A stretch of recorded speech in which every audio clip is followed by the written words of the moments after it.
পুঁটি মাছের স্পেশাল রান্নাটা করার জন্য আমি প্রথমে চুলে একটা প্যান বসিয়ে দিয়েছি। তারপর গরম হয়ে গেলে অ্যাড করে দিচ্ছি মাছ। আমি মাছগুলোকে আগে থেকে লবণ হলুদ মেখে নিয়েছিলাম। উল্টে পাল্টে মাছগুলোকে ভেজে নিচ্ছি। ভাজা হয়ে গেলে এগুলোকে প্যান থেকে তুলে নিব। অবশিষ্ট তেলের ভিতরে আমি অ্যাড করে দিচ্ছি পেঁয়াজ কুচি। আমার মনে হচ্ছিল একটু তেল কম হয়েছে, তাই আমি আরেকটু তেল দিয়ে দিচ্ছি।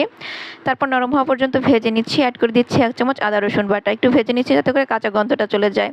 তারপর আমি এর ভিতর অ্যাড করে দিচ্ছি স্বাদমতো লবণ, হলুদের গুঁড়া, জিরার গুঁড়া, ধনিয়ার গুঁড়া, আর দিয়ে দিচ্ছি কিছুটা লাল মরিচের গুঁড়া। একটু নেড়েচেড়ে ভেজে নিচ্ছি। কয়েকটা কাঁচামরিচ ফালি দিয়ে দিচ্ছি, আর দিয়ে দিচ্ছি কিছুটা পানি মশলাটা কষিয়ে নেওয়ার জন্য। কষানো হয়ে গেলে অ্যাড করে দিচ্ছি এখানে স্লাইস করে কেটে রাখা আলু আর পটল।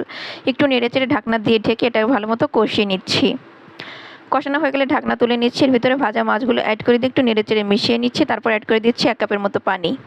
ভালো মতো মিক্স করে ঢাকনা দিয়ে ঢেকে আমি এটাকে আবারও রান্না করে নিচ্ছি। প্রায় 7-8 মিনিটের মতো রান্না করে নিচ্ছি। এখন সব কিছু খুব ভালো মতো সিদ্ধ হয়ে গিয়েছে। এই তো তৈরি হয়ে গেল আমার পুঁটি মাছের